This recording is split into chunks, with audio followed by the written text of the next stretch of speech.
Welcome everybody to BODHI MAGGA Live in December 2025.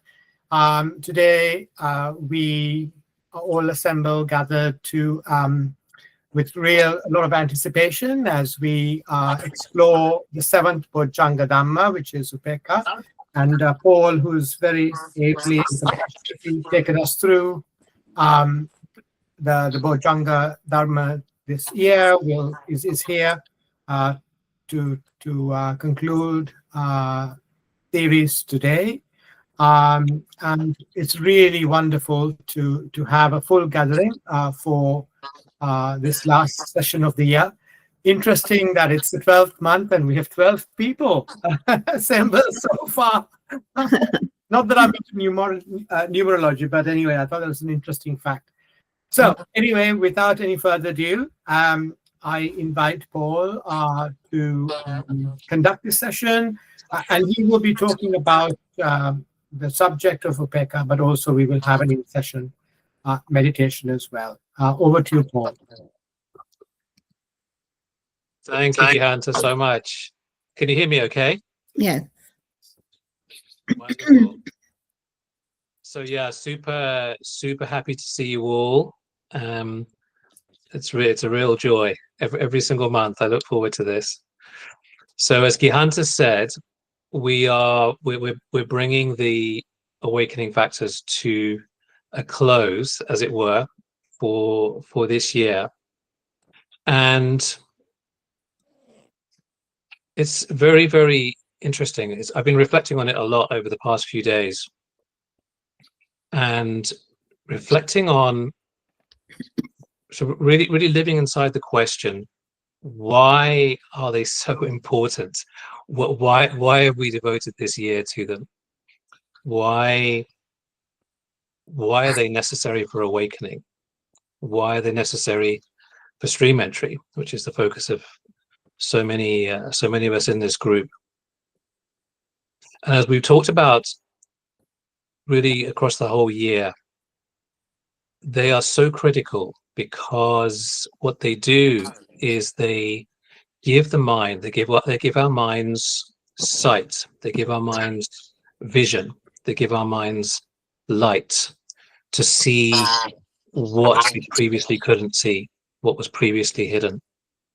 So the way the Buddha talks about this in many ways, in many discourses, is that the hindrances and the awakening factors are two sides of the same thing, in the sense that the hindrances do the opposite to the awakening factors. So the hindrances blind us, they create darkness, they create not seeing, they create not understanding. And the awakening factors, by contrast, do exactly the opposite. They shine light, they let us see. And specifically, what do they shine light on? What was previously hidden to us is the most fundamental of all things, which is how things actually are, the nature of things, the nature of our whole lives, the nature of existence.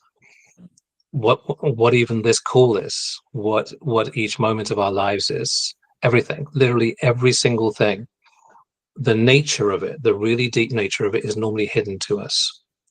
And the awakening factors allow us to see, which is amazing. Like, just to reflect on that, like, oh my goodness, how extraordinary is that?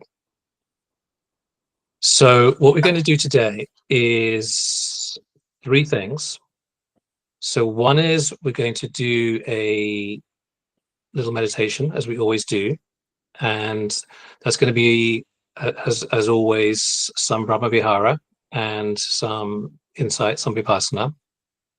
And we're then going to do a kind of sum up or a recall of the awakening factors in their total. So really going all the way back to even the most basic of questions: what are they, and how do they work? And finally, when we get to the seventh of them today, focus on UPEKKHA, equanimity. And really looking at UPEKKHA because it's such an extraordinary quality. It's such a beautiful quality. It's such a, in many ways, neglected quality, often in the practice and in life in general, because it's subtle. It's essential and it's subtle. So we're going to talk about it from a few aspects. And as always, we're going to look at it partly from the perspective of our daily lives. So how can we cultivate this quality even in our daily lives, even as we go about our normal work, our normal relationships with our family, just all of these things? How can we cultivate this quality so that in harmony with the other six, it can really help to power us to freedom, to liberation? All right, so let's begin by meditating. And what we'll do during this session, to give you a little kind of sense, is we are going to first of all just relax the heart, relax the heart and mind into metta, because that is just such a wonderful gateway to really everything, to liberation itself, you know, as the Buddha spoke about in so many ways. So from metta into karuna, into mudita, and into upekkha. So really all four Brahma Viharas. And then, because one of the ways the Buddha speaks about the Brahma Viharas is both as this beautiful place to be, this beautiful abode, this beautiful living space, and as a wonderful foundation for insight. And it's something that I use a lot in my personal practice, this particular kind of pathway, if you like, into insight. And together, the two things, so the Brahma Vihara and the Vipassana, the insight practice, really give us the fundamental tools for everything, for liberation. And it's through this practice that the awakening factors gradually and naturally actually arise. Okay, so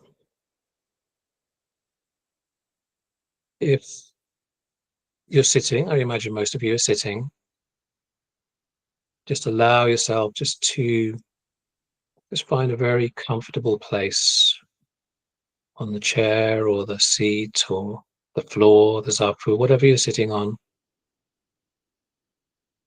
Or if you're not sitting, then just in whatever posture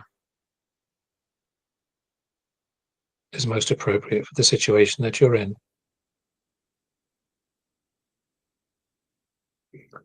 And first of all, just bringing gentle awareness to how you're holding the body, to the posture. So if it's the posture of sitting, simply beginning to know, actively know, sitting. This is the posture of sitting. And to notice how the body is in this posture.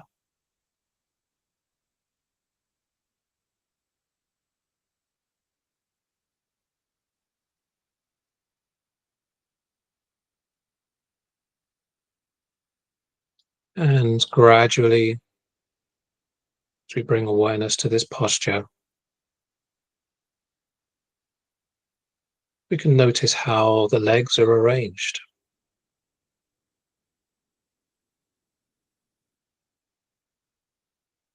How the feet are arranged. The ankles.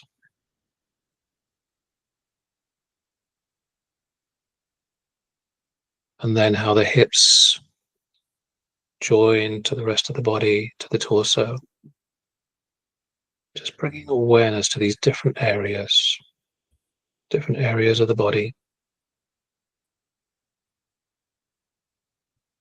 And then how is the torso arranged?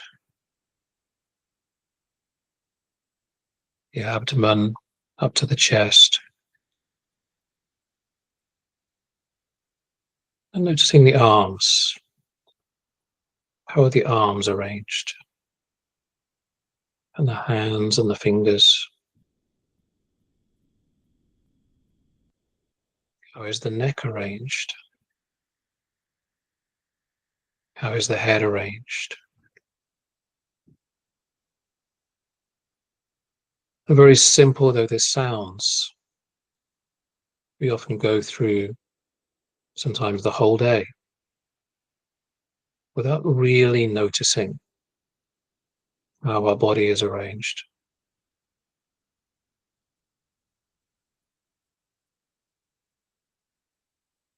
It is actually very significant. It relates to our health,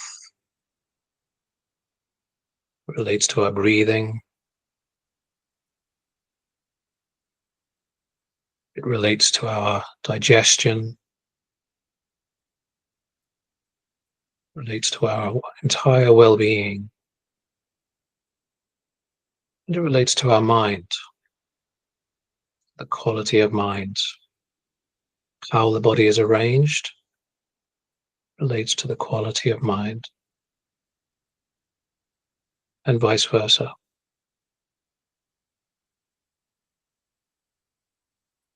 So we're beginning to connect, become aware of, become mindful of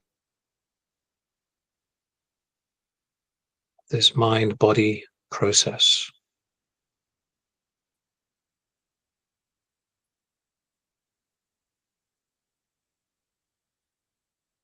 And that's important. It's a process.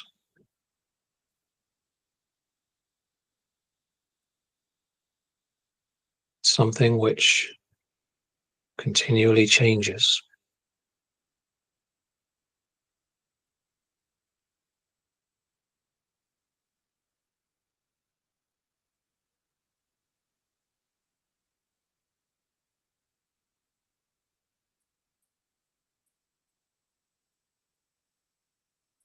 In bringing this initial awareness, we're taking care of ourselves.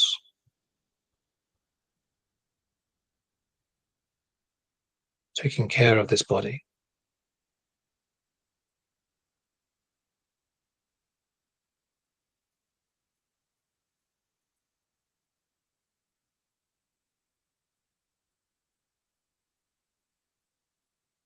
So it's actually an act of love towards ourselves.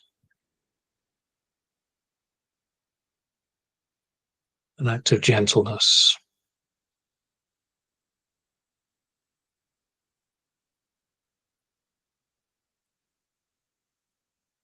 We may notice our breathing.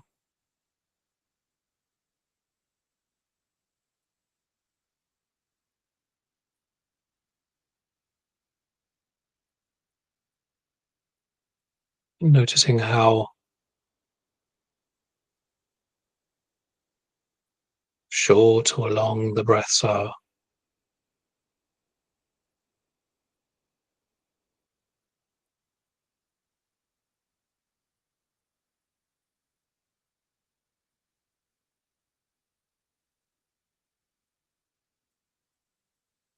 Something else that happens throughout the day, often without us even noticing.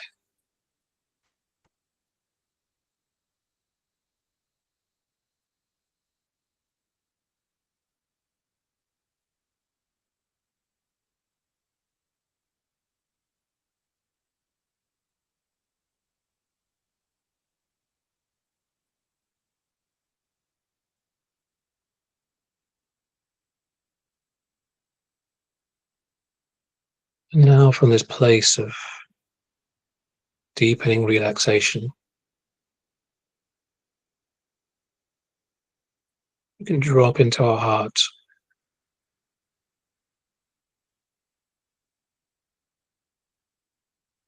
A wonderful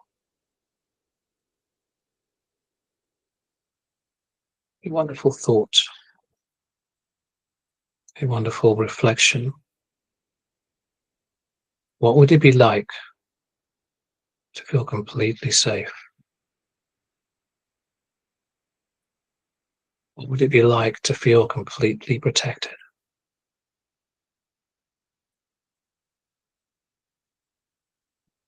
What would it be like to feel completely safe from harm?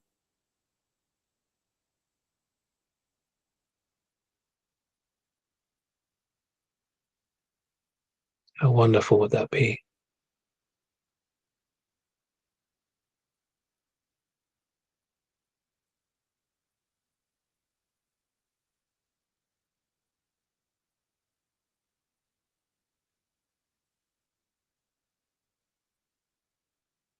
And whatever the answer is, whatever the feeling of that is, allow that to grow.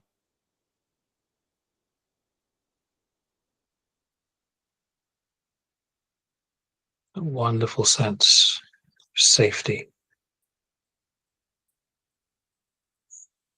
of protection.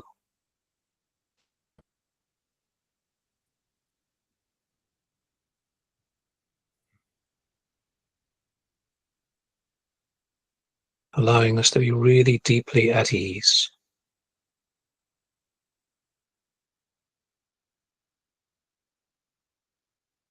When we feel safe, when we feel protected, life tends to go easily for us.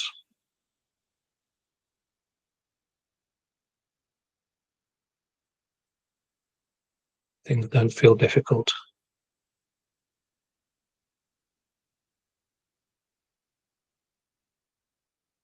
Life flows. A wonderful sense of ease.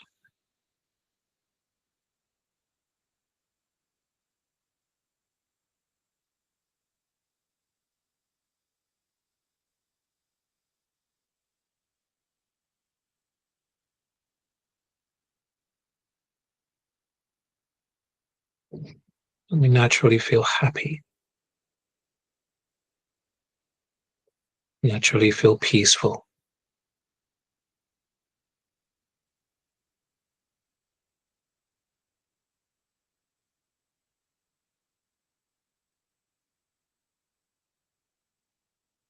And through that,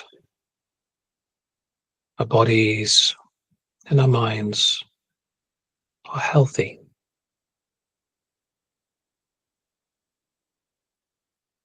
They're strong.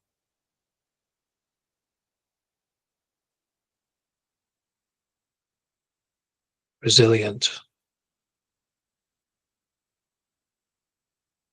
Able to bounce back, recover from anything that happens.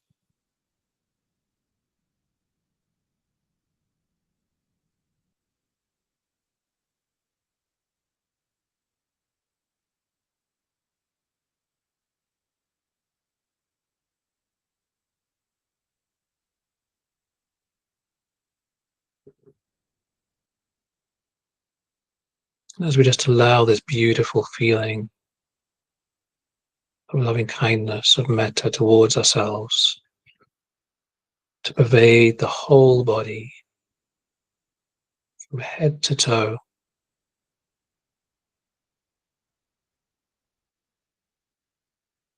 Every limb, full body, the surface, the inside.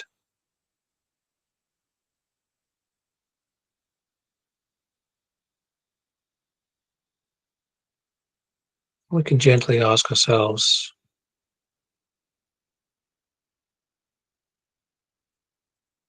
who are those that I love, that I care about? I would love to also have this same feeling, the same sense of safety, the same sense of protection, the same sense of being free from harm.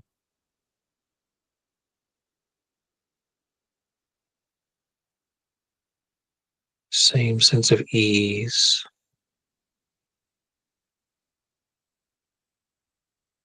same sense of peacefulness.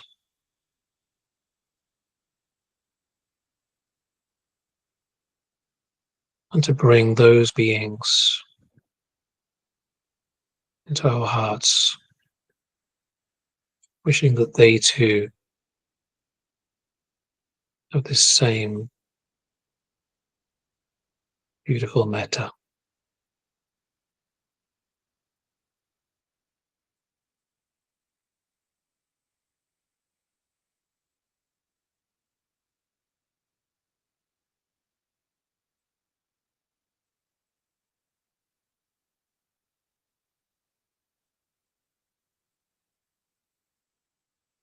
And then perhaps we could also include other beings, those who have helped us in our lives, those who have been our teachers, our supporters,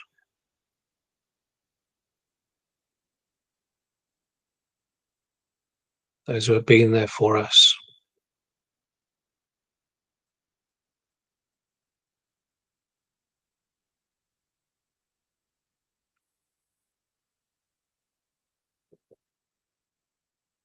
And also to other beings, all of our friends, all of our relatives, and their families, their relatives, all those people we know, that we work with, who live around us.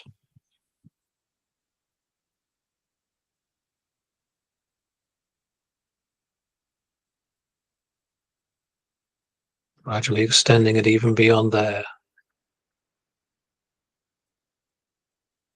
All the other people everywhere.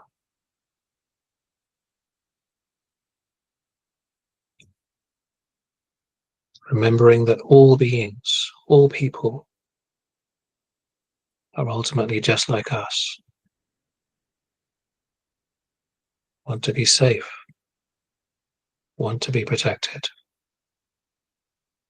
Want to feel peace. Want to feel happiness. Want to be free from harm. Want to be free from pain. Want to be free from suffering.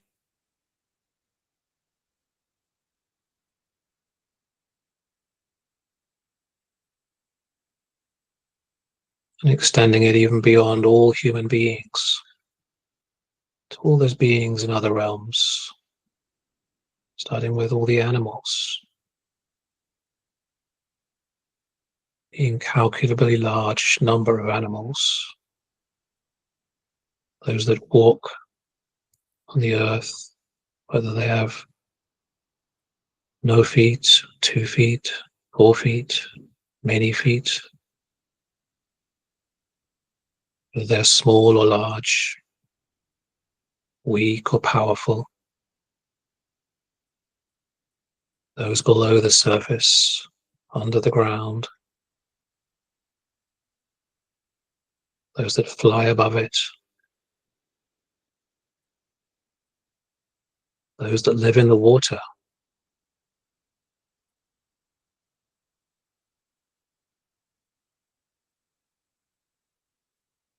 and many, many, many different types of animal,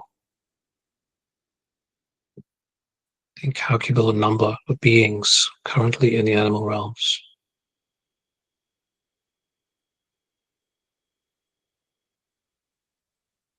Wishing for them also to be free from suffering and the many things that affect them.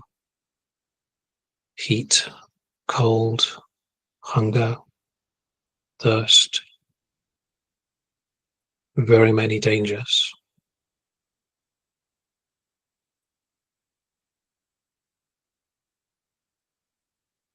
They're ultimately just like us, just like us.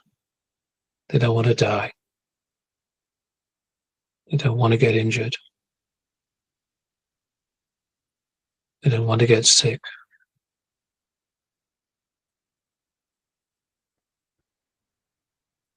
They just want peace.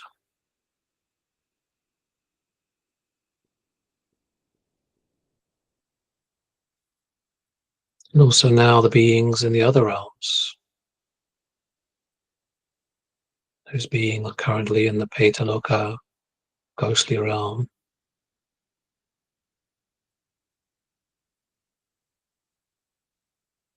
The giant beings, the Asuras, huge, huge beings.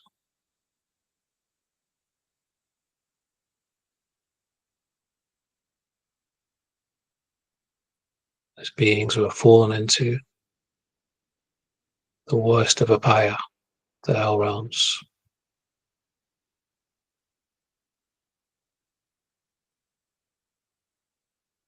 Where the Buddha said there is nothing that is pleasant.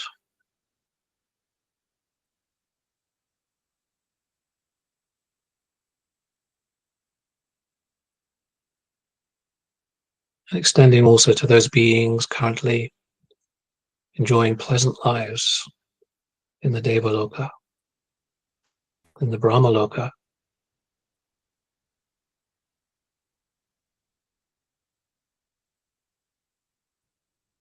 even in the formless, the Arupa realms, leading unimaginably long lives, wishing that all of those beings enjoying good things not be separated from their happiness and peace.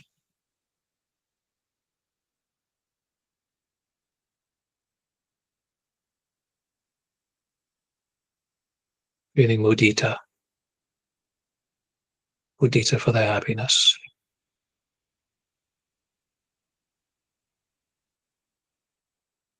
Joy, happiness for their happiness, for their success. For any being anywhere in the universe currently enjoying good things, allowing the heart to rejoice for them.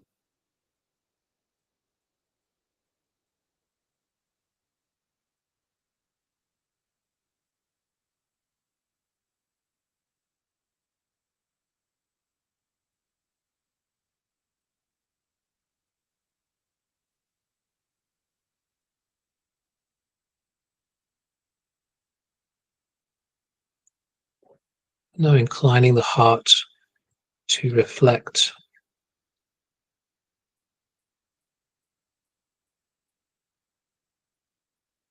whatever kind of existence any one of us is having in any realm, anywhere.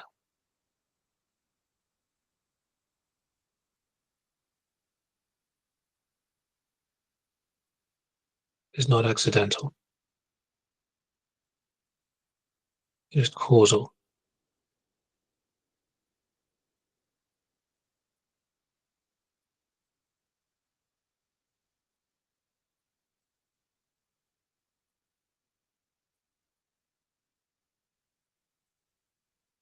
Caused by our own actions.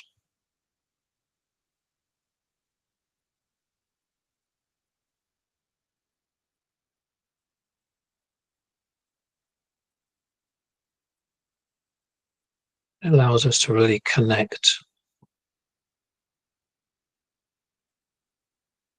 with the reflection the Buddha gave us. That all beings, without exception, throughout the entire universe, including ourselves, are the owners of our actions. That our actions are actually the only thing we actually own.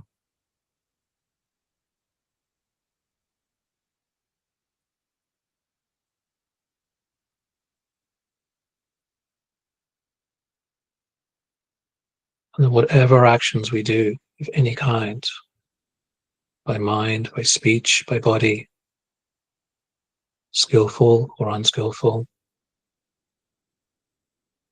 We are the heirs to those actions.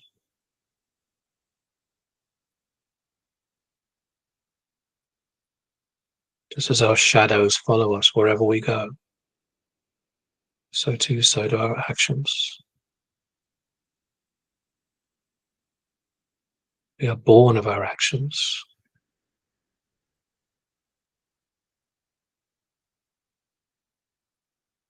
And then throughout our entire lives, we live supported by the quality of our actions.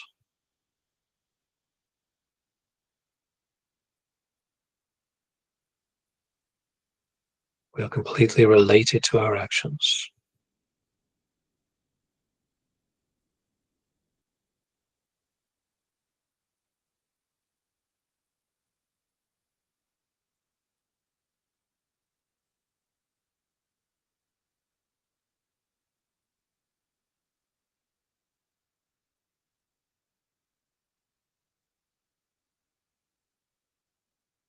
And this reflection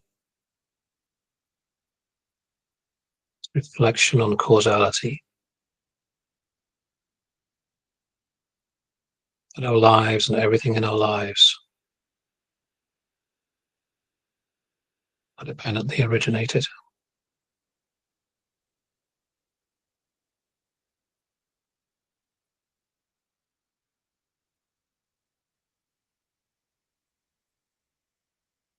It allows us to live with wisdom, make wise choices.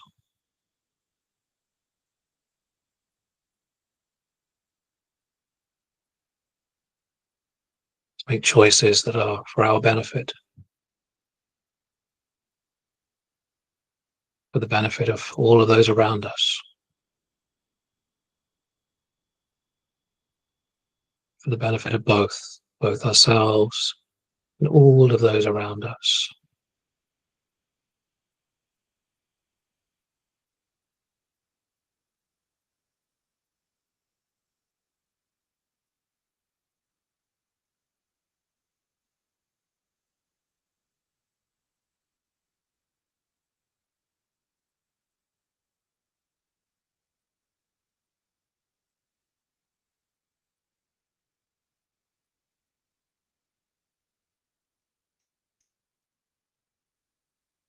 And that actually through this wisdom,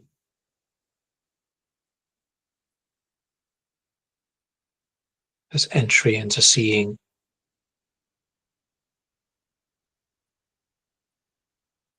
all things are dependently originated.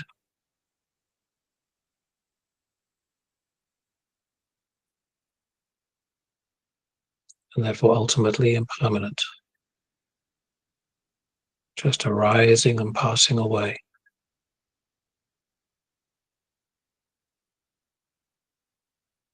Everything is just arising and passing away.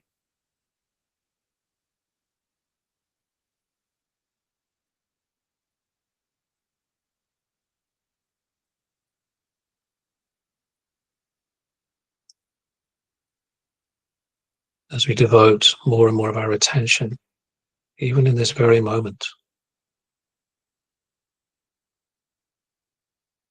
right now,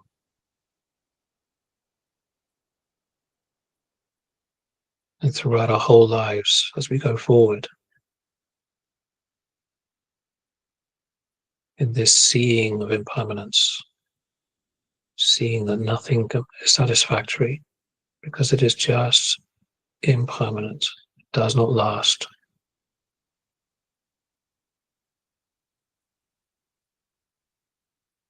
It is just empty.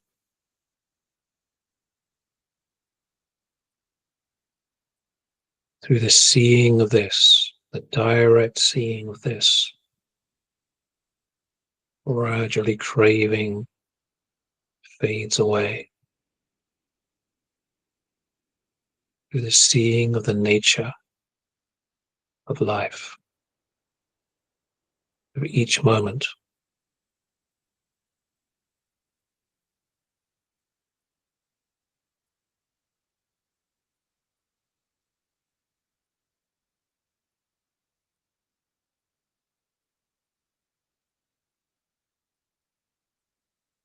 as ignorance is gradually worn away, vision, seeing, wisdom arises.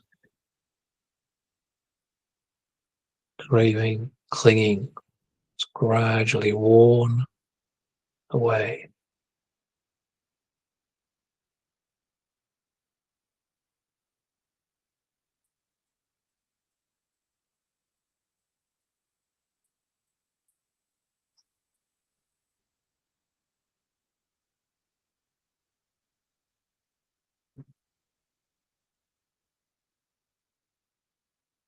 All of those forces, craving, aversion, in its many forms, ignorance, its forces which continually lead us into suffering, are worn away.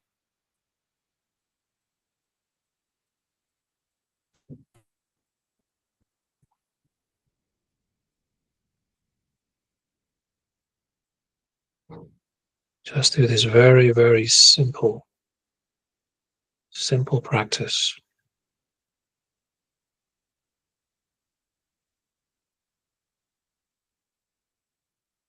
Just being here right now, present to each moment, aware of its nature,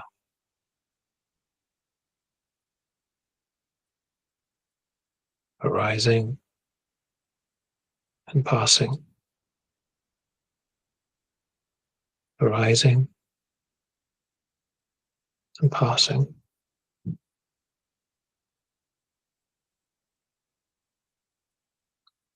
Everything that is seen, everything that is heard, everything that is smelt, everything that is tasted, everything that is sensed in the body, everything that is cognized in the mind is just arising, passing away.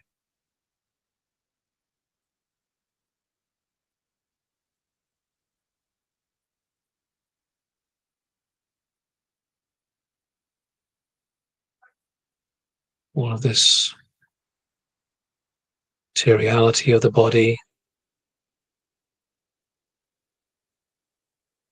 and everything external too that is material, it has no substance to it,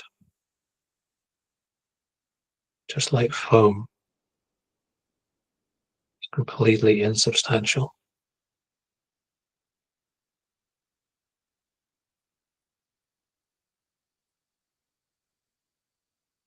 Just arising and passing.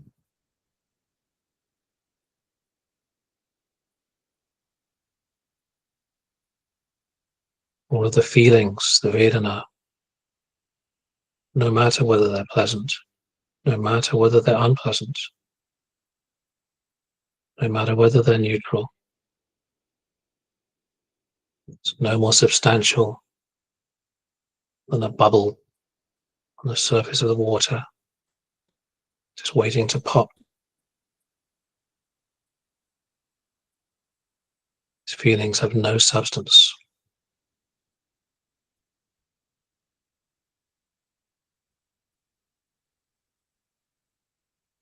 All of our perceptions of every type, gross or subtle,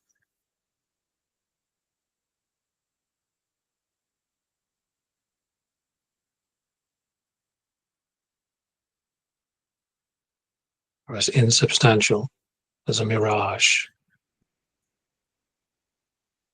There's nothing really there. They just arise and pass without substance.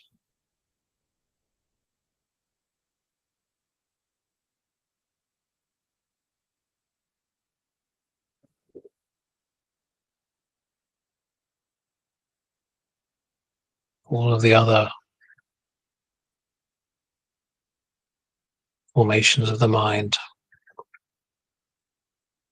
all the intentions that arise in our minds, attention,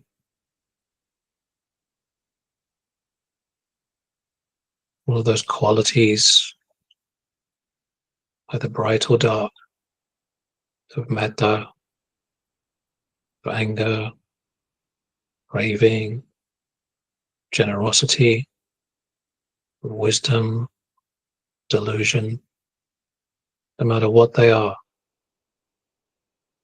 all of these formations have no substance to them. They just arise and pass away, just as empty as a banana tree, trunk of a banana tree, which we can just unroll until it's completely flat. There is nothing in it. There is no core. There is no heartwood. It's empty. So too are all of these mental formations. They don't belong to us in any way.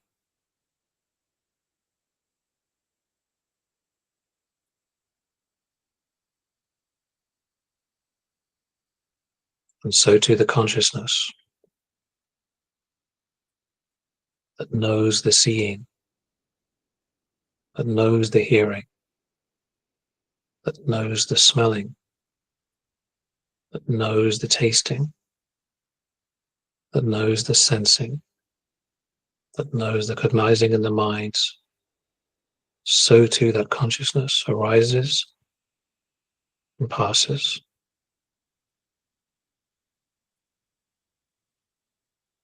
There's no more substance than a magician's trick, conjurer's trick. It's just an illusion.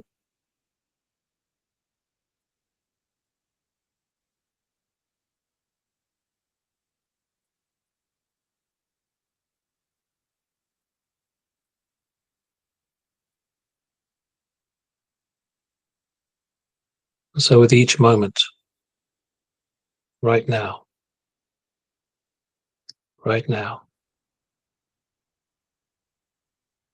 is just mind, mental conditions, mental formations, and body, physical, rupa, just arising and passing.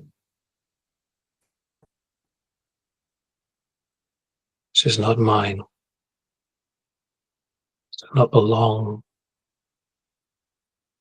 to me. Me so mama. This is not mine. This is not me.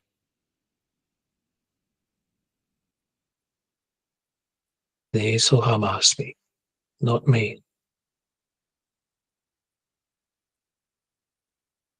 It is not myself. Ne so me atta. It is not myself. Just mind and body, nama and rupa. It's all that it is.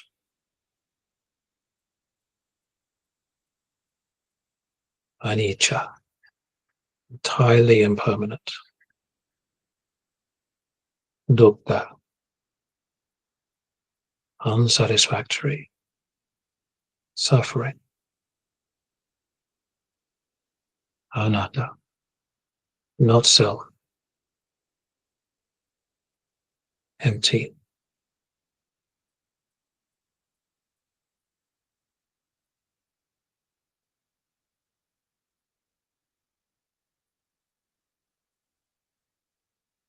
With this wisdom, this seeing, and letting go, non-clinging,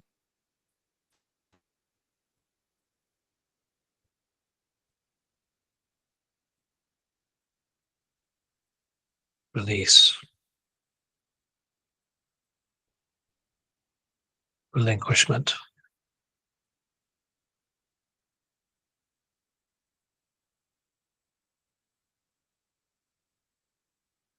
As the Buddha taught us, there is nothing whatsoever to be clung to. One who knows this knows the Dhamma, the whole of the Dhamma.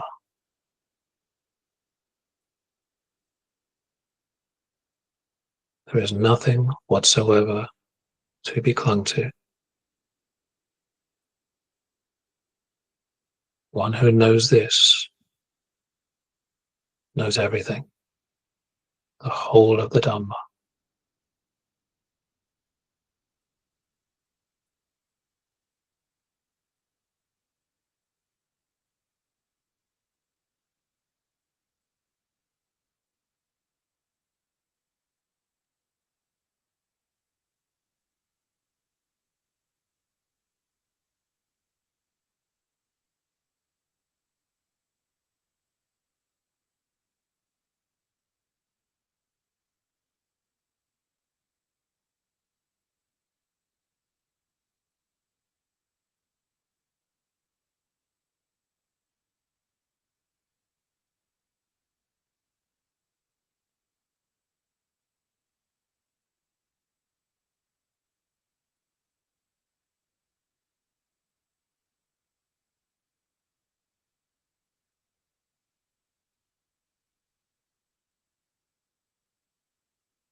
Wonderful.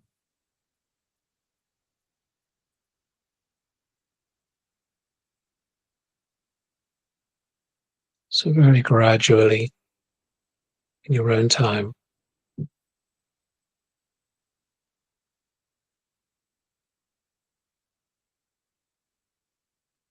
just let your attention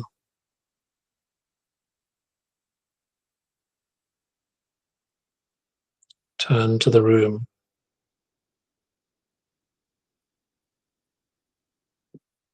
If your eyes were closed, you can gently allow them to open.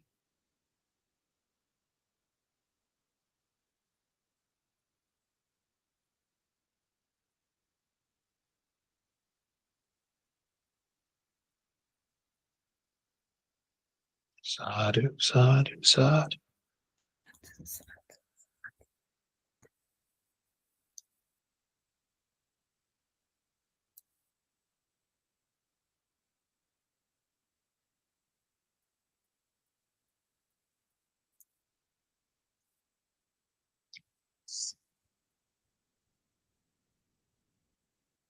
Fantastic. Thank you.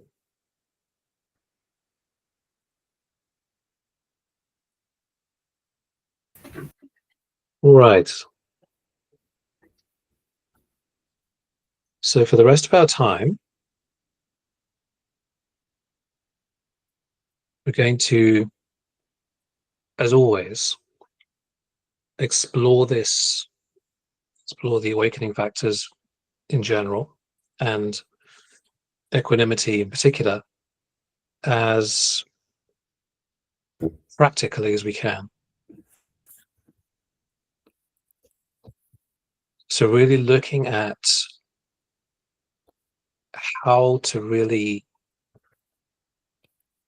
manifest the awakening factors, and particularly equanimity, as we're talking today, to actually bring them forth. How do we develop it?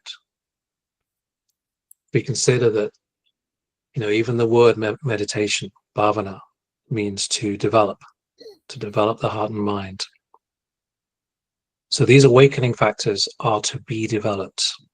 So they don't arise by themselves. They're conditioned, like everything. How do we do it? What's the origin of these wonderful 7 things which lead to our awakening? So I think most of you, probably all of you, will remember what they are. Let's just recall what they are, first of all. So we have this extraordinary sequence of 7 qualities of heart, 7 qualities of heart and mind, starting with sati, starting with mindfulness. And sati, as you know from your practice, has this beautiful quality of bringing the mind face to face with what's so in each moment. It knows what's so. It's extraordinary, a quality of awareness, of knowing.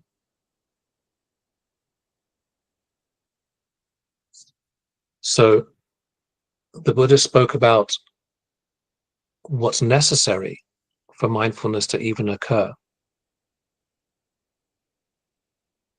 What is necessary for mindfulness to even occur? So you may remember from our session on sati, the proximate cause for mindfulness, interestingly, is our sila. So when our sila is really good, our sila of body, our sila of speech, and our sila of mind, what does it do? It creates a beautiful foundation of purity. And naturally out of that, sati arises. So then if we ask another question, okay, what is the starter? What is the origin of our sila? How do we even start? And the Buddha named guarding of the sense doors as the origin, as that which leads to beautiful sila. So you remember from the discourses, those times when he talks about whatever we see, whatever we hear, whatever we smell, taste, sense, cognize, to not grasp at its signs and features. So in other words, if we see something pleasant, to not allow the mind to jump out and grasp it with craving. Or if we hear something unpleasant, some angry words from one of our friends or our spouse or something, to not let the mind leap out with aversion and grasp it. So this is guarding the sense doors, especially not allowing craving and aversion to grab at things. So when we do that, our sila automatically purifies. And when our sila purifies, sati just arises naturally. So you already feel this, what the Buddha is speaking about, this chain of conditions which ultimately lead to liberation. You know, liberation, the attainment of liberation is a chain of conditions. It's caused. It doesn't happen by accident. Okay, so sati, the first of the 7 awakening factors. Sati, when there's mindfulness, it automatically leads to the arising of Dhamma Vichaya, of investigation, because the mind is looking, is aware, and it automatically wants to know, what is this? What is the nature of this? Dhamma Vichaya, that investigating, that examining, that exploring. What is the nature? And as that grows, the investigation grows, that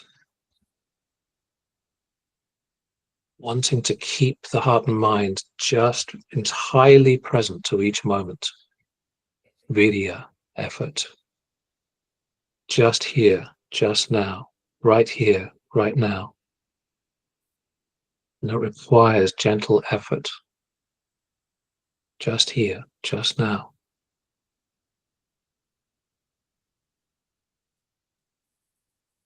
And with vidya, naturally, what arises? Bliss, piti. A beautiful quality.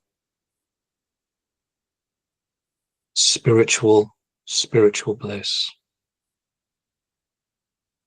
This is very different to the bliss that arises from sense pleasure, from eating our favorite food. It's a different kind of happiness, a very different kind of happiness.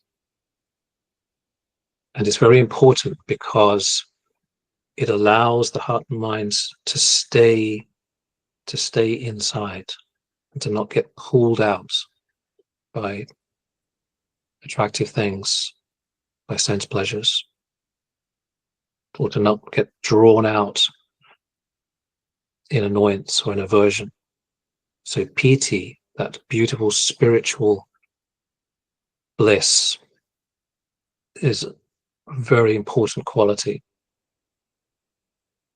It's a clue to the heart and mind.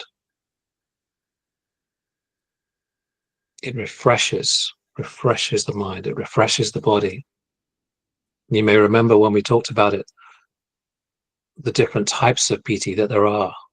You probably experienced some or even all of them in your practice.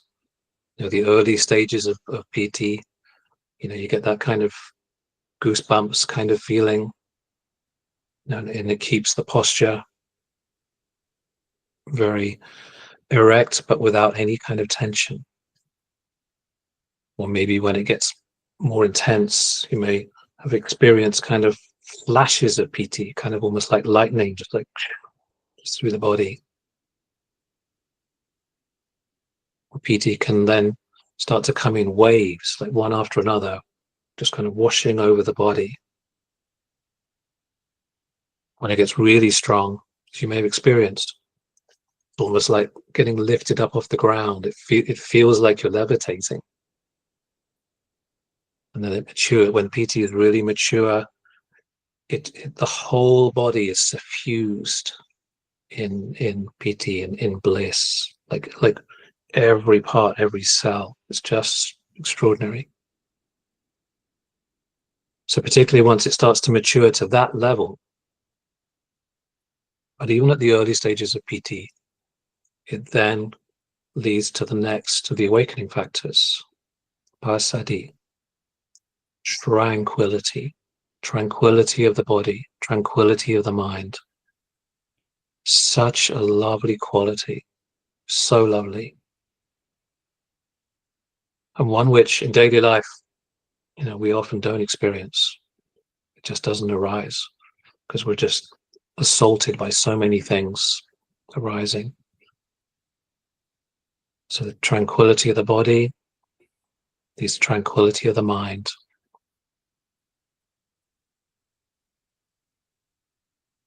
And as that happens, and the happiness becomes even more beautiful, the sukha as well, and all of this conditions the next awakening factor, samadhi. And notice how samadhi is a consequence of the conditions that come before it. Because sometimes when we sit to practice, sit to meditate, there's this desire or this wish to, like, samadhi. I need samadhi. I want samadhi. Samadhi's good. I've heard so much about samadhi. But samadhi just comes by itself when the conditions, the previous conditions, are already there. It's not something we can just magically make happen.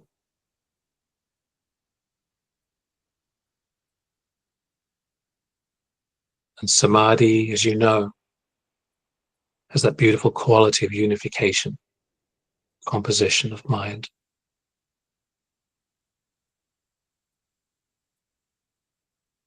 And the Buddha said that samadhi One who has samadhi is one who sees things as they are.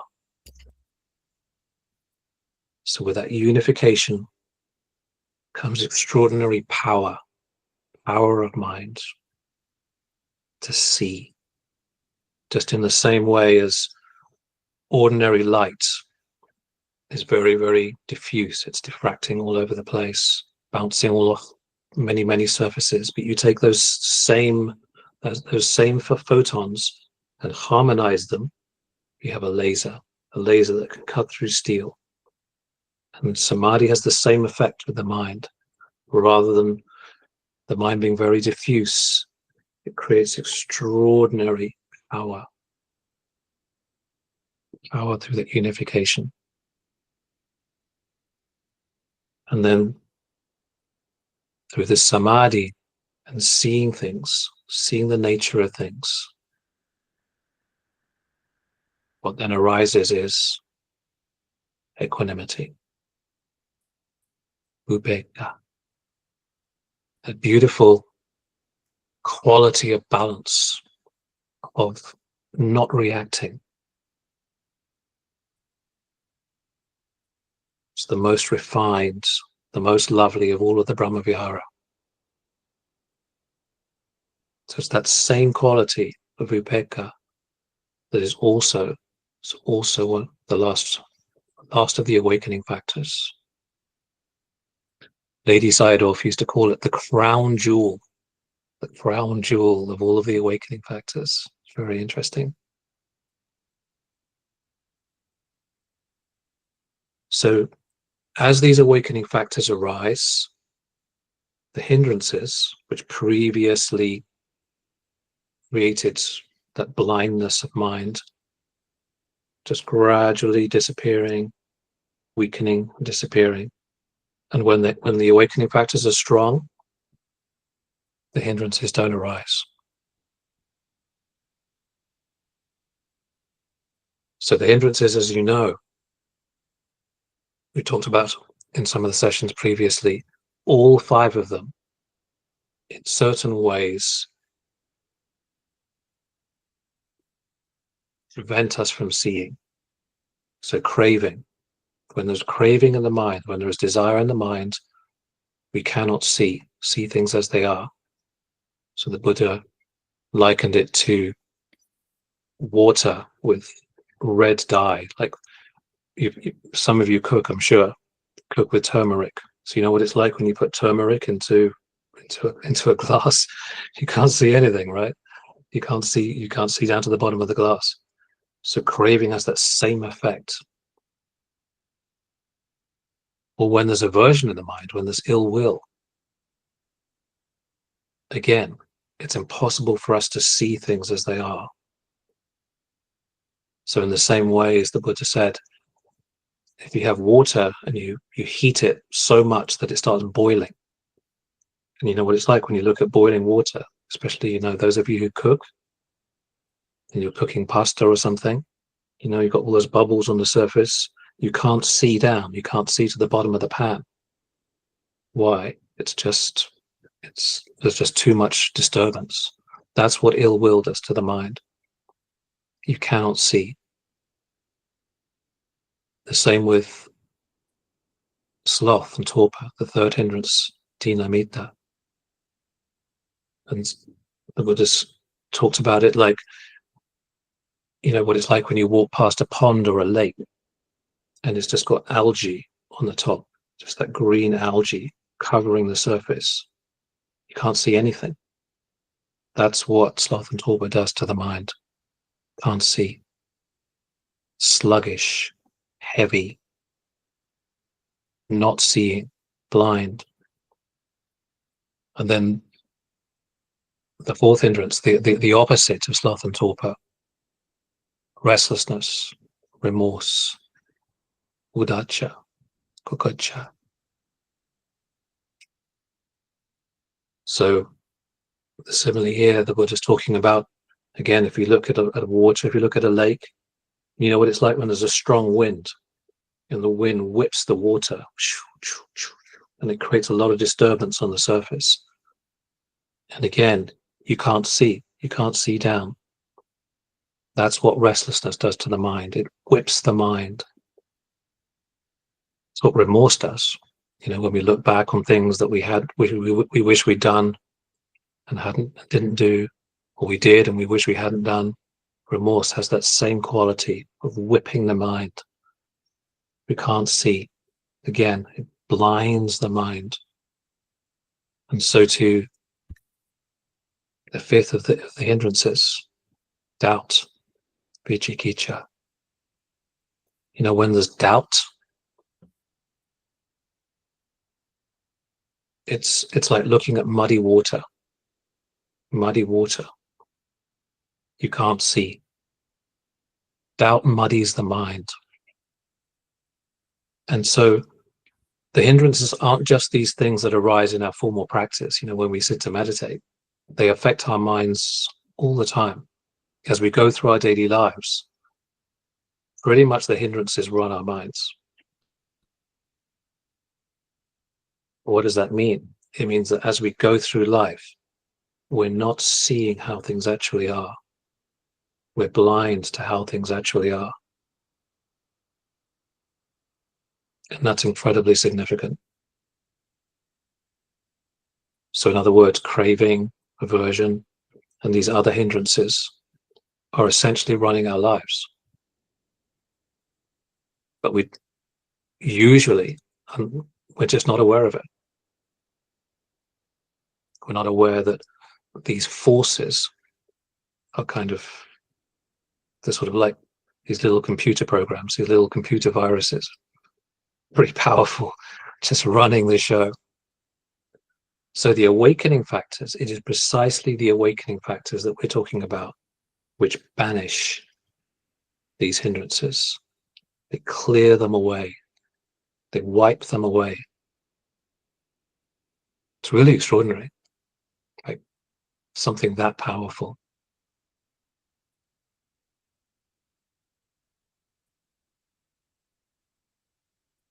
Before we get into our little journaling exercise, I just want to talk a little bit more about upekkha, about equanimity.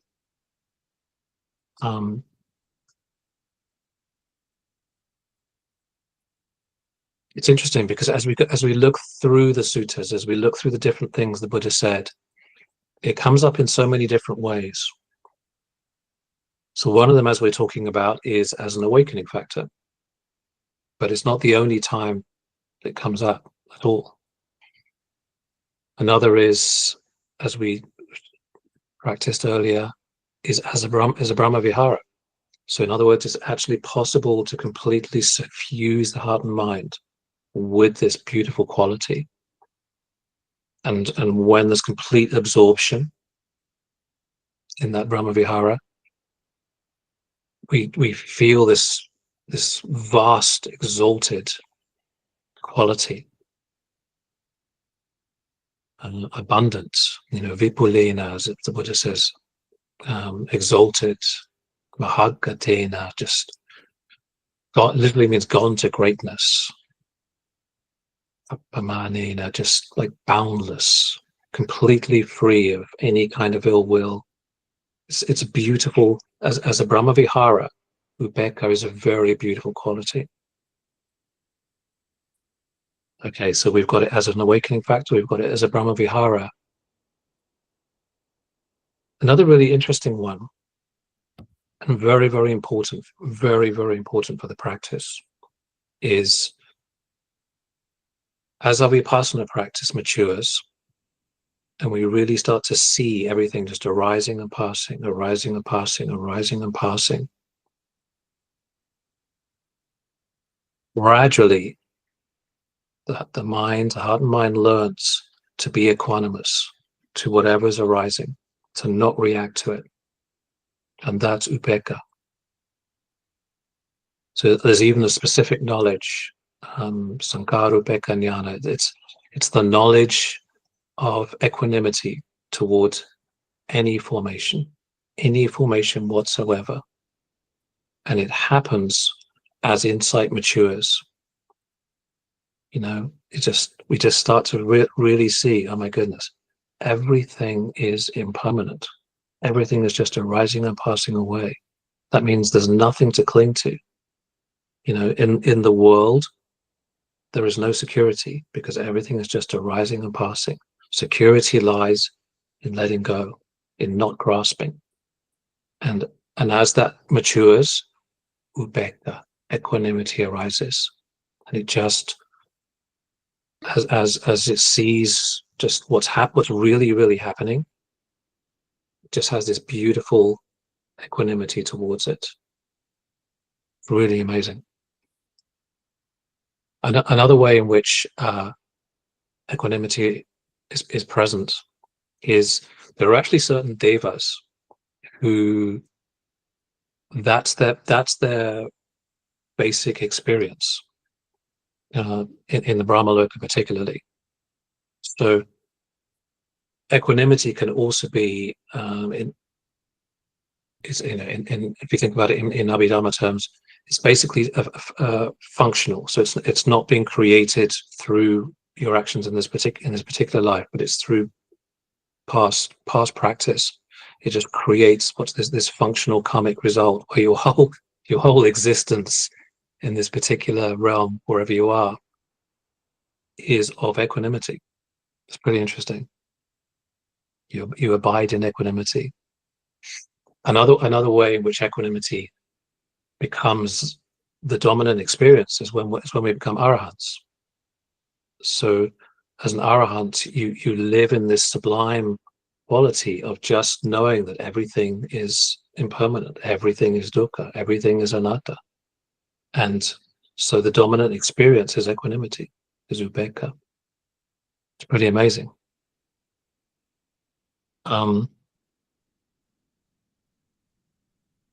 Those of you who've read the BODHI MAGGA, another way in which upekkha, equanimity, is important is in balancing different things. So, for example, if you're familiar with the indriya, the five indriya, the faculties, it's very important to balance, for example, saddha, faith, with wisdom. And upekkha is part of that.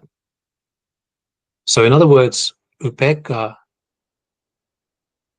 is, as the practice matures, becomes a very important and ultimately abundant quality. So it's not some esoteric thing. It's not some even unusual thing. As the practice matures, it becomes something which is more and more part of experience. And it's a wonderful thing. It has such a nobility in it. One more obvious place actually where upekkha is, and you may have experienced this, those of you who have jhana, particularly in fourth jhana. So if you think about the quality of fourth jhana,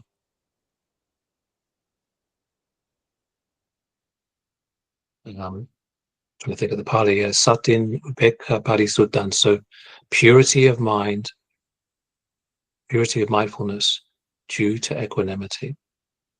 So equanimity becomes the core of the experience of fourth jhana. So upekkha, hopefully I've been able to help give you a little taste of just how wonderful, how beautiful, how important a quality it is for awakening. Essential, really of the essence. All right, so Paul, I yes, just thought of one more. Just came yes, to please. my mind when we do vipassana on feelings, and we have the dukkha and the sukha, the mind oscillating between the dukkha and the sukha, and then passes the middle where we miss all the time. The adukkama sukha is kind of upekkha, isn't it? Yes, In yes, vipassana. absolutely. So neutral feeling, especially when it's conditioned by wisdom. Yeah. Absolutely has upekkha, equanimity, as its quality. Yes, exactly. Fabulous. So those of you who've been on these calls before, which is many of you, will know that we have a practice of journaling, Dharma journaling. So for the two or three of you who are new, it's really, I have found it invaluable, just really, really invaluable to journal my practice. So, you know, as we talked about a little bit on some of the calls, journaling, you can use journaling in different ways. You can use it to record particular suttas, for example, that really resonate, and create a kind of little library for yourself of suttas. So whenever you're searching for inspiration, you can literally just open your Dharma diary and it's like, this is so great. You know, I wrote these down. Another way you can use journaling is in your day-to-day practice. So for example, you can start to keep an account of different, let's say, hindrances as they arise in the mind, and start to observe what sort of things in your life create or stir up different hindrances. What kind of behaviors lead to the hindrances arising? It's very, very, very useful to know that and to document it. It kind of sharpens the mind when you actually take the time and the trouble to write it down. And so too with the awakening factors. So to actually document what works for you, what kinds of practices lead to the arising of different awakening factors. It's really, really helpful to write those down. So we're going to do a little journaling around equanimity, around UPEKKHA. Now, there are lots of ways of doing this. The way we're going to look at it today is specifically through the lens of the Loka Dhamma, the worldly Dhammas. So as many of you will know, the Buddha talked about these worldly Dhammas, these Loka Dhammas, these 8 Loka Dhammas, which turn the world and the world turns on them. And our whole lives actually revolve, all of us, around these 8 forces. So it's actually 4 pairs. So 8 in total, but it's actually 4 pairs. So first of all, let's just write them down. Let's just write the Loka Dhamma down. So you may well know them. So the first one, or the first pair, we've got gain and loss. Gain and loss. So that's our first pair. Gain and loss. Then we've got praise and blame. Praise and blame. So second pair. And then we've got repute and disrepute. Repute and disrepute. And then we've got pleasure and pain. Pleasure and pain. And you know, these words that the Buddha gives us around it, you know, they turn the world. So when we really look at our lives, we look at what we're doing in life. We're looking at the decisions that we make in life. We're looking at where we go. We're looking at who we spend time with. Every decision we make pretty much during the day is being influenced by the mind's reaction to these 8 forces.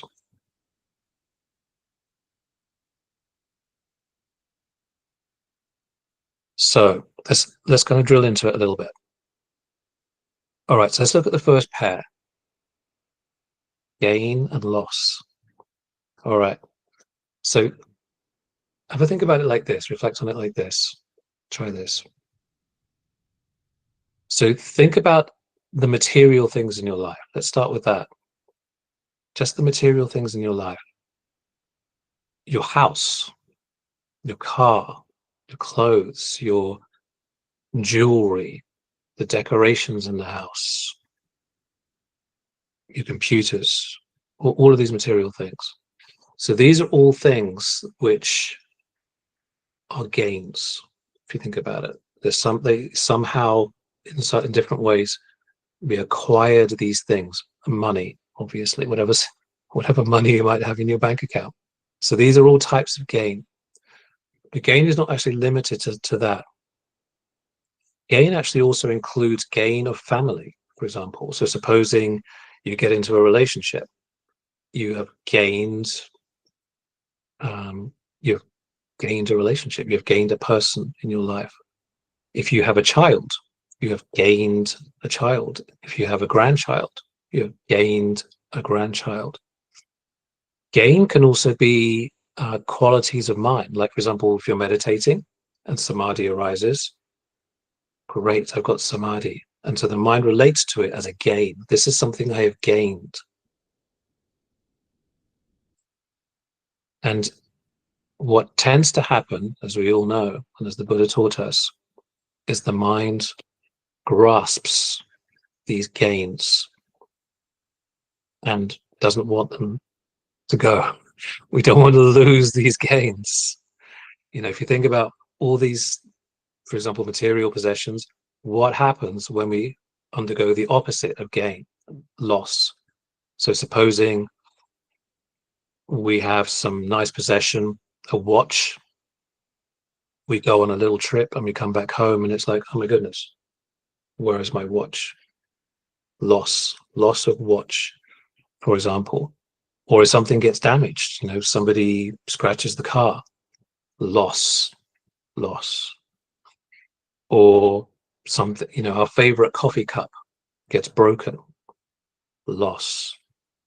Or something bad happens to one of our loved ones, particularly death, loss. We can also have loss of health or gain of health. So if we were sick and we get better, the mind experiences that as gain. It's like, well, I gained my health. Or if we get sick, we experience it as loss of health.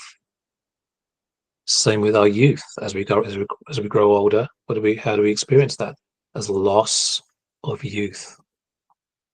Or let's supposing some fantastic new skin cream comes out, we put it on, it's like the lines have gone. Oh my goodness, wow, I've gained my youth, I've gained beauty, right? So this happens all the time, and it's extraordinarily deep how gain and loss run our lives. So with gain, the mind relates to it with craving, with desire, with wanting to hold on to it. With loss, the mind relates to it with aversion, with anger, with annoyance, with irritation, all these kinds of things. Fear of loss is huge. You know, if the mind grasps something that we have really strongly, we don't want to lose it. So what happens? Fear arises. So all of these different defilements arise very, very strongly in reaction to these lokadhammas. Okay, let's look at blame and praise and blame. So if you think about what it's like when, you know, we're in company and somebody says, oh, you know, about us, oh, you know, he's such a great person, you know, they did this and that for us, and did you know they got a promotion at work and got this fantastic medal? Praise. We feel praise. Or we do a job and our boss or a colleague or a spouse or somebody says, oh, you crushed it, you did so well done, really well done. What happens? The heart leaps up in with craving, like, oh yes, desire, yes, great, praise, wonderful. And what is the opposite of that? Blame. That horrible, painful feeling of being blamed. Something goes wrong and somebody turns to us and says, this is your fault, you did it. you were negligent, blame, whatever it might be.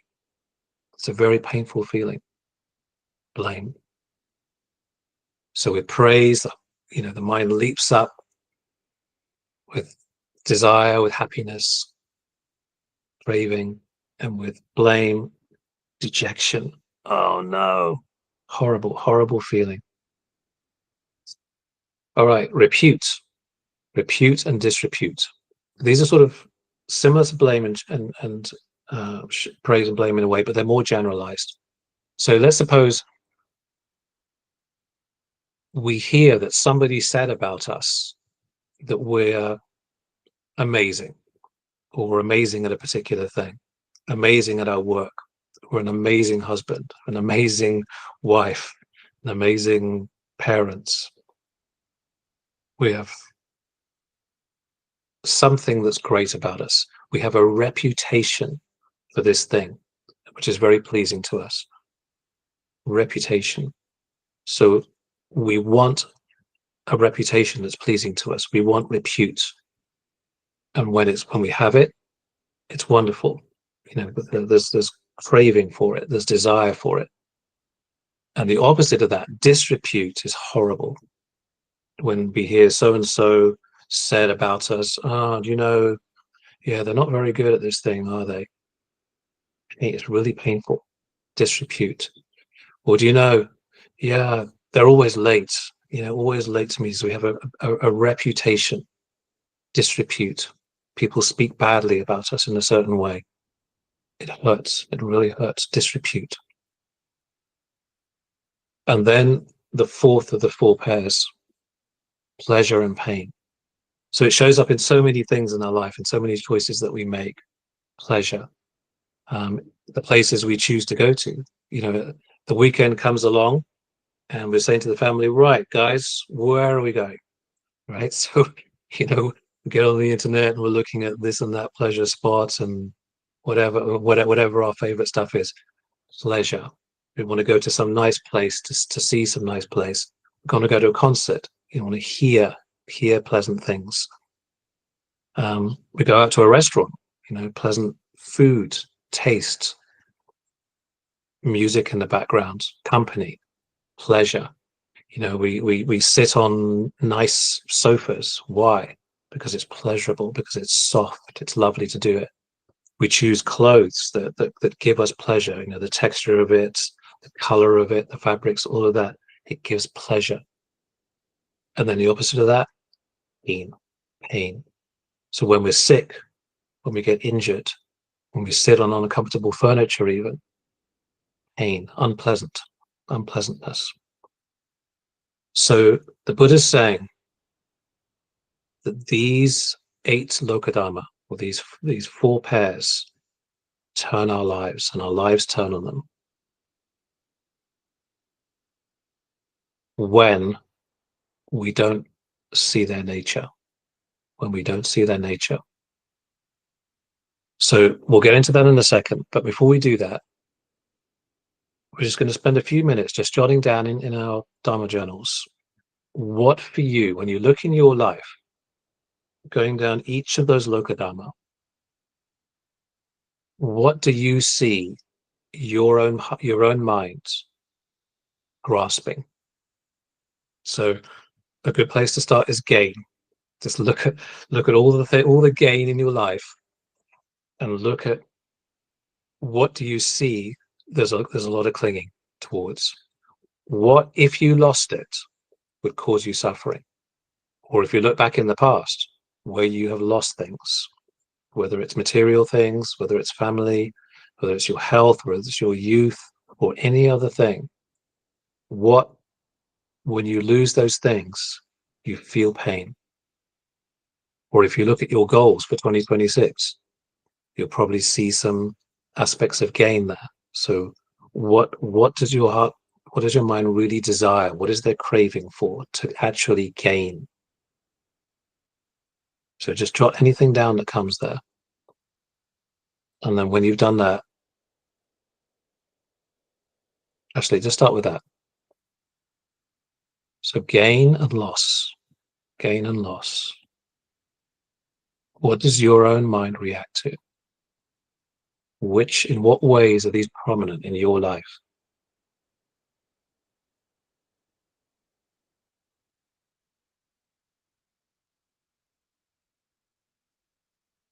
Give you a couple of minutes.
All right, just another 30 seconds.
All right. So as time passes, even in this session and beyond, you'll think of more things for sure. You'll see more things in your practice, through your practice. Just for now, it'd be very, very interesting just to hear a couple of shares on this before we move on to the others, praise and blame, and the others. Would somebody like to share what they got? What both so for gain and loss, what you saw about that? Who would like to volunteer?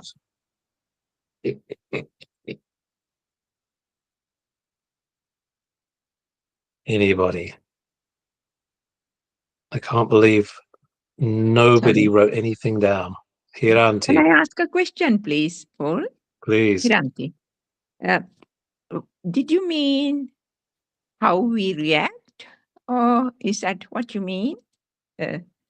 If Yes. somebody criticizes or somebody, is that right? Is Yes. that, it Yes. depends Well, on the, certainly. yeah.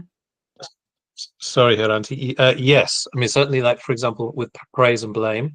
Yeah. So if somebody criticizes, like, yeah, are there particular things which your mind gets Disturbed. disturbed by? Yeah, reactive to. Yes. To me, it depends on the person, really, because Absolutely. Absolutely. it depends on the person. If it is somebody who I respect, who I do turn to, for discussion or, then I would willingly, wholeheartedly accept it. Okay. But if it is somebody who is always moaning, groaning, then I tend to laugh and not take any notice. Is that the sort of thing you were looking for? Yes. There may also be particular things you may have noticed in your life where your mind or is particularly, let's say, annoyed with if you get criticized. So I'll give you an example. In my own mind, has, it's better now, but certainly in the past, considerable attachment to kind of looking competent at basically anything that I'm doing. So even if I'm cooking, for example, and I cook a meal which is not very good, my mind is really fearful of getting criticized. Somebody saying, "Oh, the pasta's too soggy," or "It's got too much of this or that spice," or something like that. Or driving, for example, if somebody was to criticize my driving, was just so. In other words, because my mind has that attachment to competence, anything which in my mind sounds like I'm being told I'm incompetent at, I feel reactivated by. So my mind is worried that might happen, and if it does happen, it creates considerable upset in my mind. So that would be an example. Okay. Does that make sense? Yes, yeah, for me, it's, you are right. Some aspects of like driving, if mine is criticized, I have no worries because not that I make mistakes all the time, but I can accept it, thinking that that person must be a super driver, and I don't think I will consider mine. But and also regarding Dhamma, if somebody advises me, I will take it with open arms. Because I like that, I welcome that, because thinking that maybe I will investigate if the person is not well known to me. If it is a very honorable priest who I have high regards, then I would accept it without any fuss. So Understood. yeah, you see, but it depends on the circumstances. It needs a lot of qualifying aspects. Absolutely. Did you think of any things for gain and loss? Like, for example, do you have grandchildren, your auntie? Yes, I have. Okay. Do you remember when they were born? What was there a lot of excitement in your mind? No, not really, because to be honest, they are far away. But I do hope, I always pray for them and wish them and try to direct them in the right way. And my one granddaughters, school teacher has asked, they are in Australia, has asked, how you know a lot about helping people and charitable things. So ask, how do you know so much about it? And all that. Then she has told the teacher, my grandma, my nanny, who is in UK, is always talking about giving things and being charitable and like that. So the teacher thought, laughed and said, oh, that's very good. You see? So I was quite happy that she's on the right path of that, because I want them to be, not to enjoy everything by themselves, to share and to be kind to people who are less fortunate than them. So Absolutely. that was something I was quite happy about. Well, that would be an interesting example. So, for example, like if you take that story that you just shared, if, for example, you'd really felt like a lot of kind of desire or craving for that praise that you got, that would be an example of like clinging to praise or clinging to reputation. And then, for example, if, you know, like, or if at a later point you then heard the teacher say, "Oh, your grandmother, yeah, she's not really all that smart," or something. So, in other words, there was some blame or some disrepute, and you felt very disheartened by that. That would be an example too of that clinging. Illustrate Yeah, the does that make point. sense? Yeah. Great. Yeah, okay. Wonderful. Yeah. I see what you mean. How I could distinguish from the aspects. Yes, exactly. Just really seeing how your own heart and mind relates to these things as they occur. Yeah, Okay. absolutely. Yeah, thank you, Paul. Thank you, Heranti. Gihanta, I see your hand is up. Yeah. Thanks, Paul. Yeah, no, very quickly. So I was thinking about gain and loss. And I think something that would really upset me would be, for instance, if I invested money in something and it was lost, or the property, you know, housing prices were to go down or something like that. So I think money would be something, because I'm still trying to, you know, improve my stable, as it were. So loss of money would create a lot of pain, whilst if investments or the work I do turn into something better, then that will give me a lot of pain, happiness. Yeah. So the gain and loss, I think money is one thing. The other thing would be career success. I think a lot of people know that. I think if I was, you know, progressing really well in my career path, and you know, there've been times in my life where it has not, and sometimes it has. That gives me, because I put a lot of value behind how well I'm doing in my career. So that, I think, is a point where this whole grasping versus aversion is clearly there, because it's something I hold on to quite strongly. And a lot of people know that. And then more recently, I've had some health niggles. So I think to be able to be youthful and energetic and all of that, that's something I cherish.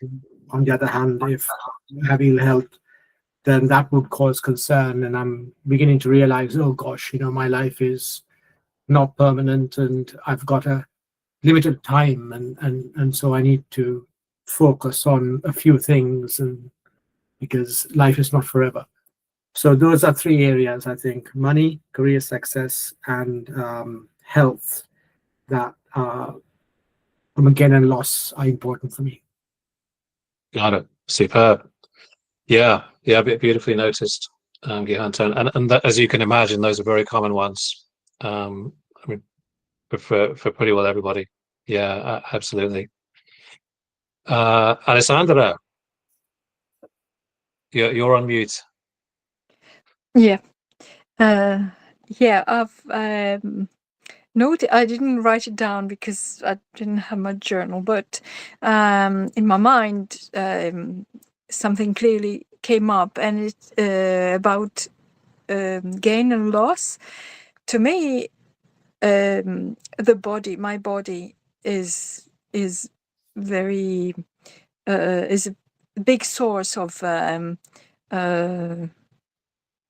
let's say aversion, has been lately, because I've lost my health, and also in the aging process is not going well, very well with me, like it's not going down very well with myself.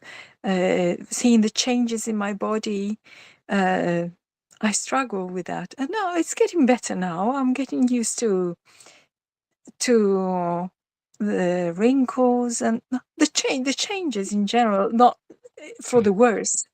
No, seeing that my body is aging, I really see it now. And so that is a big loss. And I realize it. I realize now how attached I have been to my body, to the appearance of my body. But before I didn't even realize how much I was attached to it. So now there is aversion because of that attachment, because I've lost the way it used to be, and also my health. My health. I always hope it comes back, but it's been like 10 years where I can't do what I used to do, and it's been hard. So it's really easy to see attachment and aversion in gain and loss in this field for me. Very, very easy. Also regarding work in another field of my life, I see, regarding praise and blame, I see in myself that I hope that people think that I'm doing my work well. I hope. And it is important to me because I do it wholeheartedly, and I put effort into it, and I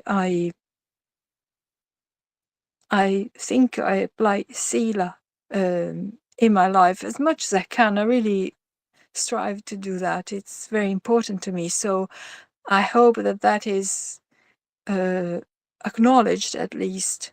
Even though if I don't receive praise directly, I hope in my heart that I do things the right way and it is acknowledged and recognized. So there's attachment there in praise, indirectly, to praise.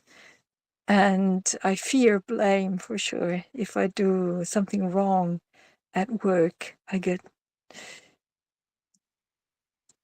it's an unpleasant feeling. Understood. Thank you for such a beautiful and honest sharing.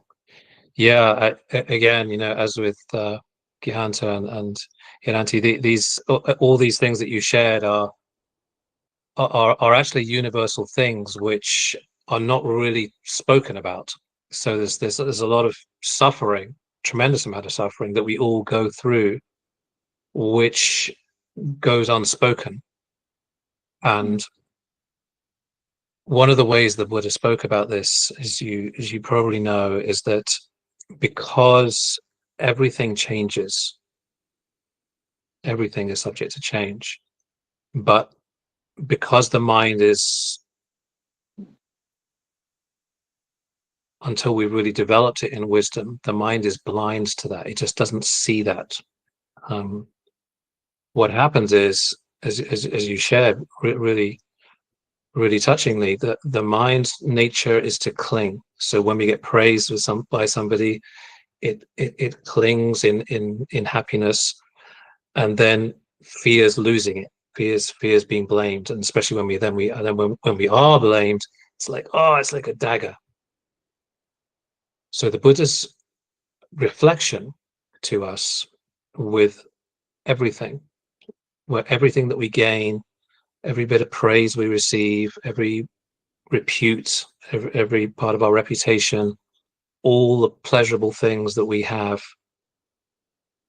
is to reflect this gain that I have, or this gain that has come to me, or this praise that has come to me, this reputation that I have, this pleasure that I'm experiencing is impermanent, is certain to change, and is therefore bound up in suffering.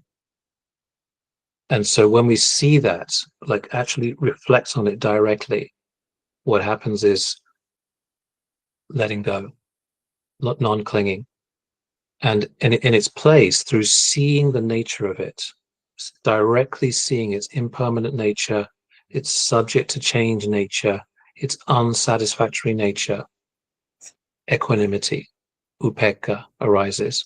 It just sees, oh, this is how it is. This is how it is. So it's unreactive to it. So when it inevitably does change, so for example, with our appearance, with all of us, as we age, if we continually practice reflecting, as we look at ourselves in the mirror, this body is impermanent, is subject to change. And then when it does, when it inevitably does, because we've really grounded the heart in wisdom towards it, equanimity is there. You know, that there's balance, there's non-reactivity to it. It just knows its nature. And part of the reflection around, so it's impermanent, it's subject to change, and it doesn't belong to me. So this body, or this praise, these pleasant feelings that are arising because of my wonderful reputation, this is not mine. This is not me. This is not myself. So in other words, inclining the heart to see the anatta of it, the not self nature of it. It's just empty. It's just conditions that happen to be arising right now. They don't belong to anybody. You know, and how do we know that they don't belong to anybody? Because they're impermanent. If something's impermanent, it cannot belong to me. It's just impossible. It makes no sense. So this is a very practical way to apply and to develop UPEKKHA, equanimity, in our daily lives. And the more we do it, the more we experience equanimity in our day-to-day lives, the more we strengthen that quality of heart, of equanimity.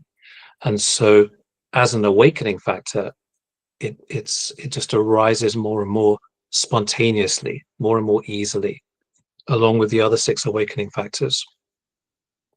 And it just powers us, propels us to freedom, you know, to a heart that doesn't cling, and the unbelievable, the unimaginable happiness, peace that comes from letting go, non-clinging.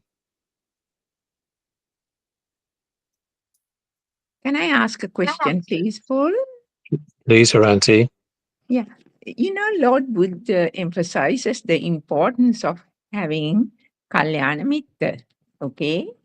So, don't you think if you are associating, or if you happen to be with some people who are also always critical and see something wrong, because not all are practicing people. So don't you think it is advisable to get away from them? It's very interesting you should say that. Particularly actually in the commentaries, there is amazing, I was astonished actually when I read it, there's amazing emphasis for actually all 7 of the awakening factors on the impact of who we spend time with. So for example, if we want to cultivate mindfulness, who should we spend time with? Mindful people. Exactly. The same with the inequality, and that includes equanimity, as you're saying. So if somebody is not equanimous, if somebody is reactive the whole time, so let's say you planned a trip and you thought it was going to be a nice day. You walk out, you open the front door, and it's raining. And the people you're with are like, oh no, this is terrible. This is a disaster, right? Reactive mind. If you that's a trivial example, but if you spend a lot of time in the company of people whose minds react to every little thing, what does it do? It conditions reactivity in us as well. By contrast, if we spend time with people who, when things go wrong, they stay balanced. They're like, okay, no problem. We'll deal with it. Or if, when they get sick, they're not going, oh no, I'm sick, but they're just like, oh, I'm sick, and this body is subject to sickness. Yeah. It is as it is. If they're equanimous about it, what does it do? It supports us. It conditions our own minds in being equanimous. So in answer to your question, yes, it does matter who we spend time with. Absolutely. Yeah. But sometimes if they are all in the family, it's a bit difficult, isn't it? Yes, that's true. It can be Yeah. tricky. So my advice is not to have any gathering with the family if there are people like that. That's one solution. Yeah. Yeah. Another then one, you- assuming you do want to see your family, is to practice equanimity no matter what they say. So it's actually an intention in the heart to not react to Okay, that's a whatever good comes. point. Well, that will develop not only equanimity, patience, all the things in Buddhism. Exactly. To develop kanti, to develop equanimity. Exactly. Develop metta, said. Metta, Precisely. karuna, mudita, upekkha, both. All four. Well said. Sadhu, sadhu. Exactly. Thank you for. Thank you, Hiranti. Wonderful. I'm mindful we are over time. Oh, So as always, I really want to thank you all, and I'm so thankful and appreciative for these sessions, and it's incredibly heartwarming for me to spend this time with you. Thank you to Gihanta as always for your tireless devotion to bringing all of us together. Before I just pass it over to you, Gihanta, I'd just like to do some sharing of merits. sad. So really, may the wonderful, amazing merit for all of us of spending this time together in the Dhamma, focused on the Dhamma, developing our own hearts, sharing the Dhamma with each other. May this time together, and actually all of our wholesome deeds of every kind, by thought, by speech, by body, all of our wholesome actions of dana, sila, bhavana, everything that we have done, may all of it be cause and condition for our as swift as possible liberations. And let us share that merit with all of our loved ones and all beings throughout the entire universe, wishing that all beings may be liberated as soon as possible. May it be so. Sadhu, Sadhu, sadhu, sadhu, sadhu. sadhu. Gihanta? Thank you, Paul. Yes. Thank you. Thank you Thank very you, Paul. Thank you, Paul. Thank you so much. Thank you, Paul. Thank you, Sadhu, Paul. sadhu, sadhu. Thank you, Thank you, everyone. Gihanta. Thank Yeah, you. and I just wanted to say, I think it's been a phenomenal journey. At the beginning of the year, Paul said, why don't we spend this year not going from topic to topic to topic, but let's follow a certain discipline, a certain set of linked themes, and so this year of exploring the BOJJHANGA occurred, and it's been a tremendous learning journey. And it's amazing that we've concluded this 7th BOJJHANGA on the 12th day of the 12th month with 12 people. Sorry. That's amazing. But hugely thanks to Paul. May you be blessed with good health and wisdom for your own progress on the path. And there was a particular aspect, Paul, that I just wanted to quickly mention. You mentioned that this path is about where you don't grasp, and it's about letting go. And it almost seems that we have this sort of intrinsic insecurity about in life. So we try to get people around us. We try to earn money. We try to develop careers. It's always trying to get stuff because of that insecurity, fundamental insecurity we feel. Was what you're saying is that if you could be in that position where you can not need that, and you're so secure within yourself, you don't need the money, you don't need the career, you don't need the people even, and what the world gives, and you can be secure within, then yeah, you can be happy.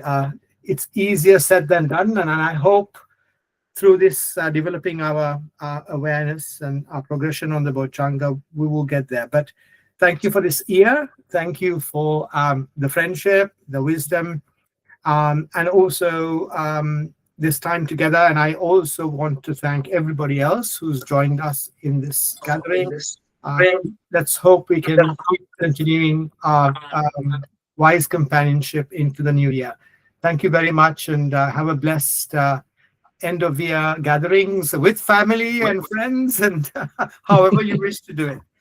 Take care, and we will see you. And to you, and Yes. thank you, Gihanta. Thank you, Thank you, Gihanta, for you, all Gihanta. your efforts throughout the Thank you, Gihanta, for arranging everything. Thank you. Thank you. Thank you for accepting me in the group. Thank you so much. Pleasure. Thank you. We It was hope you very, come very back. wonderful to have you. Thank you. Yes, it was amazing to have you. Thank you so much. Thank you, Paul. Thank you, everyone. Thank you. Thank you. Bye-bye. Bye-bye. Bye-bye. Bye. Thank you. Merry Christmas.